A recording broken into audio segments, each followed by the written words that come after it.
शिव जी को नहीं मानते। क्यों? क्योंकि हम भांग नहीं पिलाते शिव जी को। जब ऋषि दयानंद ईश्वर के नामों की व्याख्या करते हैं तो वो शिव जी की व्याख्या करते हैं शिवो कल्याणे। जो कल्याण करता है, जो मानव मात्र का कल्याण करता है, वही तो शिव है, वही परमात्मा है, वही ईश्वर है। लेकिन अब क्या किया हमने? शिव जी को नशेड़ी बना दिया और गीत बना दिए। गोरा खड़ी खड़ी क्यों हल्ले, गोरा चाल कसुत्ती चाल है। मां कह रही है ना, पार्वती जी को क्या कहते हैं? मां। अपनी मां को यह शब्द बोल के दिखाओ। मैं समस्त हिंदू समाज को चैलेंज करती हूं कि जो शब्द मां पार्वती के लिए प्रयोग करते हो, अपनी मां को बोल के दिखाओ। अपनी मां के लिए नहीं करेंगे। और पार्वती को तो हम कितनी बड़ी मां कहते हैं, बहुत सम्मानजनक स्थान है उनका। गणपति की महतारी, एक लोटा भांग पिला देना। अरे इससे अच्छा वर्णन तो कुमार संभव में कालिदास के द्वारा पढ़ो। शिव जी को पाने के लिए माता ने कितनी तपस्या की, लेकिन हमने वो सब छोड़ दिया। हमने क्या करा? केवल नशे तक सीमित कर दिया। शिव जी भांग पीते थे, हम भी पिएंगे। नीलकंठ पे चढ़ के भोला पी गया बाल्टी भांग। ओ भोला नू मटके, ओ भोला न्यू मटके। क्या होता था नीलकंठ पे जाके? उपत्वाग्ने दिवे दिवे दोषा वस्त्र धिया वयम नमो भरंतये मसी अपाम समीपे नियतो नैत्यकम विधि मास्थिता सावित्रीमप्यधीयित गत्वा रण्यम समाहिता। हम वन में जाकर के तपस्या करते थे और हमने क्या कहा? भांग पीते थे। मैं अक्सर कहा करती हूं, ये नशेड़ी भंगेड़ी गंजेड़ी ये आपके पिता के लक्षण होंगे, ये मेरे महादेव के लक्षण नहीं है। शिव जी योगी थे, तपस्वी थे। उनके जैसा जीवन जीने के लिए तो कितने जन्म लेने पड़ेंगे। और एक बात कहकर वाणी को विराम दूंगी। क्या कहा जाता है? चलिए मैं अपनी बात छोड़ देती हूँ। वैदिक मान्यताएं क्या मानती हैं, आप ही के स्तर पे आके बात करती हूँ। क्या कहते हैं? शिव जी भांग पीते थे। समुद्र मंथन में जो विष निकला हलाहल, शिव जी ने तो वो भी पिया था भाई।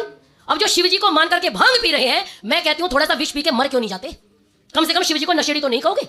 तो इसलिए ऐसी ऐसी भ्रांतियां आर्य समाज के विषय में है और इन सब भ्रांतियों को हम सभी को इनका निवारण करने की जिम्मेदारी हमारी आपकी है। क्योंकि चार तरह के लोग समाज में होते हैं। एक होते हैं जिनका काम कुछ नहीं है, वो हमेशा रोना रोते रहते हैं, ये हो गया, ये हो गया, ये हो गया, ये गलत हो गया, हमारे विषय में भ्रांतियां हो गई। दूसरे हैं जो उसका विनाश करने का प्रयास करते हैं, खत्म करने का प्रयास करते हैं। तीसरे हैं जो खत्म कर रहे होते हैं, उनकी टांगे खींचते हैं। और चौथे हैं जो विजेता होते हैं, वो पूरी शक्ति के साथ, पूरे सामर्थ्य के साथ कार्य करते हैं। तो ये आर्य समाज का दायित्व है कि इन सभी भ्रांतियों पर काम करें। हमारे लिए आज भी, जिसको हम आर्य समाज कहते हैं, कोई हमें कितना भी कहे आर्य समाज सो गया, मैं कहती हूं आज भी सबसे ज्यादा वैचारिक क्रांति हमारे पास है। और जो कहते हैं आर्य समाज सो गया, मुझे किसी ने कहा अरे आप इतने से आर्य समाजी क्या करोगे, तो मैंने एक उत्तर दिया। मैंने बोला पांडव 5 थे, कौरवों का इलाज कर दिया था। और अक्सर मैं उनको उत्तर देती हूं, राह में खतरा बहुत है लेकिन ठहरता कौन है। मौत आनी आ जाए लेकिन डरता कौन है। तुम्हारे लश्कर के मुकाबिल हम इतने ही काफी हैं। फैसला मैदान में होगा कि मरता कौन है। फैसला मैदान में होगा कि मरता कौन है। और आर्य समाज के लिए जो कहते हैं आर्य समाज कुछ नहीं कर रहा, उनको कहती हूं बहती नदी की धार से ठंडी हवा आती तो है।